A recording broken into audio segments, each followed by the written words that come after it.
How's it going? It's going great. How are you doing? Great. So, I don't think we've done this before. We did a review of season 1 of a show, which had already come out, and then we just did the season 2, and we're doing it right now. We're doing a season 1 and 2 back-to-back review. We've never done this before. Usually, though, we watch things sort of in order, or watch the first season when it actually comes out. This one we got to a little late, but Well, once again, shout out to my nephew, who was the one who told us about this in the first place. Yes. So we're talking about season 2 of Tsukimichi How do we say it, Ron? Tsukimichi Moonlit. Moonlit. Why can't I listen? Moonlit Fantasy. What is it again? Tsukimichi Moonlit Fantasy. Now, though I can't remember the name, I do love this show very much. The first season was great. Basically, it is just a isekai with an overpowered protagonist. Mm-hmm. It's a guy who comes from our world, goes into this fantasy land, is basically screwed over by the goddess who brings him there. Anyway, watch our review from last week about the first season if you want the thing. We're talking about season 2 right now. So what I really love about season 2 is it's really funny. So I feel like some anime, season 2 is just like a progression of the natural story. In other anime, I feel like season 2, like, they kind of really change it up. Right. Like, for instance, I feel like Jujutsu Kaisen season 2 is like very different from Jujutsu Kaisen season 1.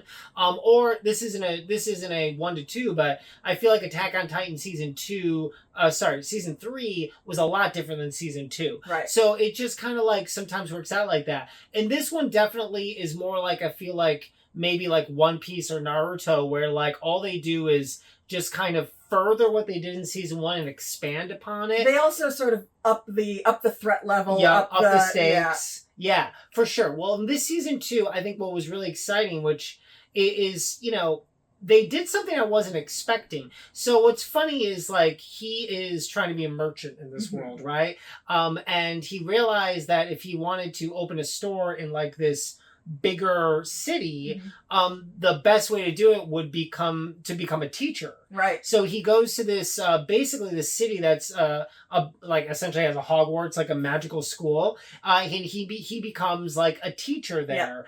And so it's got this whole different dynamic from the first season where like all of a sudden there's like these technically he wasn't even supposed to become a teacher. Right. He was planning on going and becoming a student, and he was given the wrong paperwork. But the thing is, if he had been going to be a student, he would have been so overpowered. He'd fit way better being a student. My favorite thing though is just like when he in the first season when he like I think tried out for the Merchant's Guild or whatever, did the test for the Merchant's Guild, and he's like, wait, simple addition? Like, this is so simple. He didn't need to study, didn't need to know anything, just was able to take it and kick butt at it. And in this one, he even though he had never actually like done the magical education, for what he was going for, he could just have practical skills. And of course, he's super powerful, so he had those.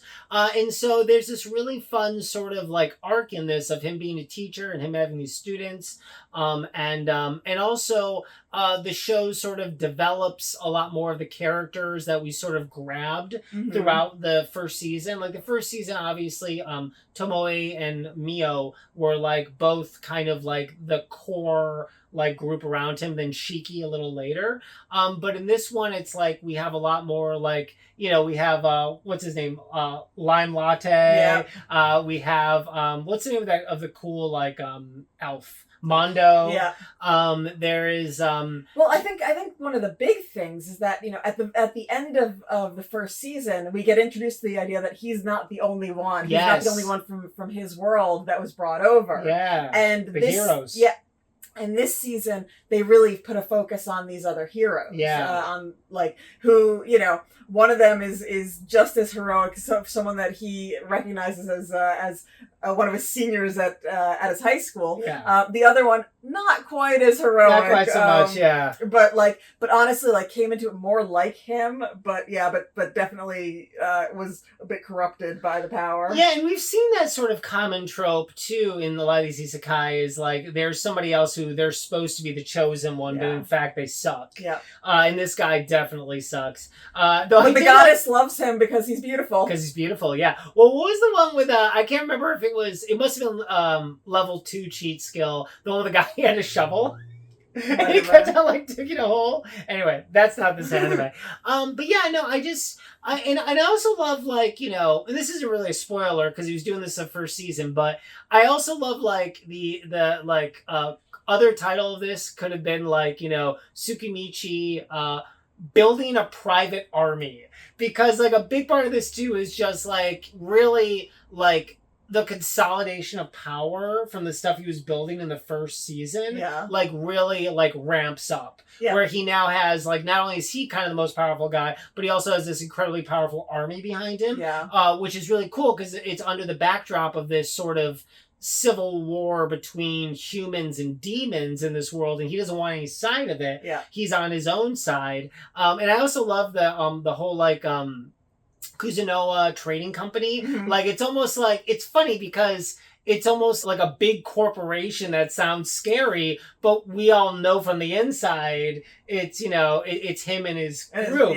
But, like, from the outside it sounds like almost like a Bond villain group or something. But they just, like, they farm, they make things, and they sell them at a good price so that people can get medicines at a good price. And it's also interesting because, you know, you were saying, like, you know, humans and demons, but there's also the demi-humans, and the demi-humans are sort of an interesting side group because they are discriminated against by the humans. The demons, I don't know, don't like seem one way or the other about them, but he, like, you know, he's taken them all in. You know, he's like, these are my people, these are, like, I'm with these guys, but, like, you know, I'll also deal with any of the others because I don't want to, like, discriminate against anyone.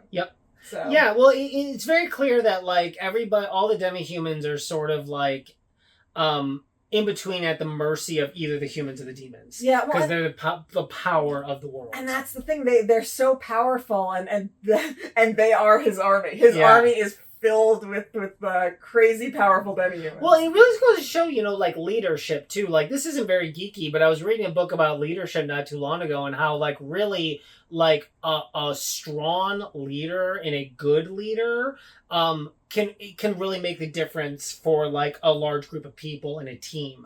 And it's just the fact that, like, it's like, you know, Tomoe, like, telling them, like, you know, you guys are not even 10% of the amount of power you need to be. Them telling the group of demi-humans that are, you know, from different species, you have to work together and share your skills, ultimately made them so much more powerful. And I love that.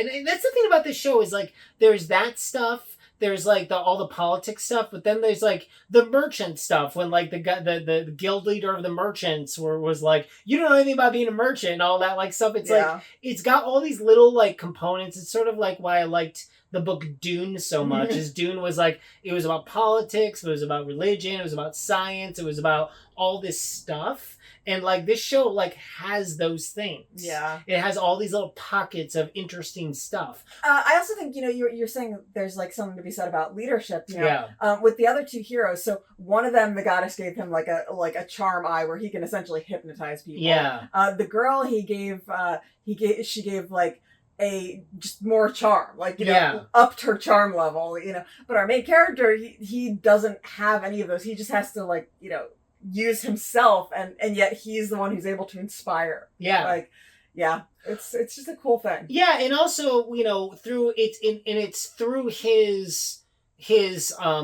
connection with Tomoe and Mio that allowed all this power, and that's also very much what this show's about, because it's like the humans are over here being like, no, we rule the world. The demons are over here like, forget that. We're gonna do us over here, and I love that. And speaking of which, they also added some like new species of demi-humans. Yeah. Like I loved like the there's the Gorgons. The Gorgons. Yeah. That was really funny. They're like Medusa characters. And then the flying guys. Yeah. And I love that. And I loved when he was training the Wingkin. I mean, that's the thing. Like the show is like, am I going to put it in my pantheon of my favorite anime? Probably not. But I really think so far it's tough. It might be my favorite isekai. I do still love Campfire Cooking quite a bit. But the other issue is like Campfire Cooking has had like one season of like maybe 12 episodes. Mm-hmm. And now we've seen,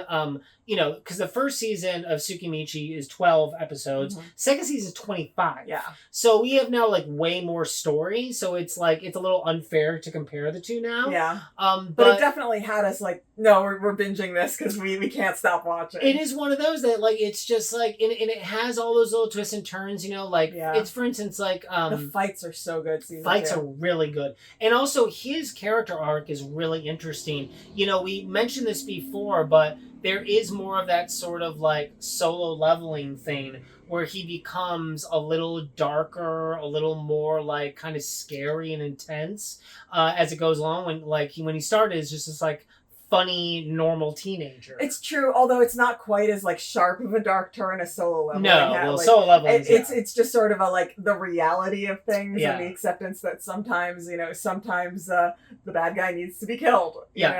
Which is just something he had to deal with because what else is he gonna do? I loved this season. I thought it was great. I also there was this Magic School tournament that sort of reminded me a little bit of a Mashable season 2, which I really loved. You mentioned that he becomes a teacher. So, usually in these things, especially when there's a school thing, you got like the Chunin exams. And so your main characters are fighting in these tournaments. Yeah. And in this case, he's the teacher, so he's watching his students, It's like if you were following Kakashi during the Chunin exams rather than like following Naruto and Sasuke and totally. the rest of them. So it's just sort of a fun perspective on it because you start to care about his students too. For sure.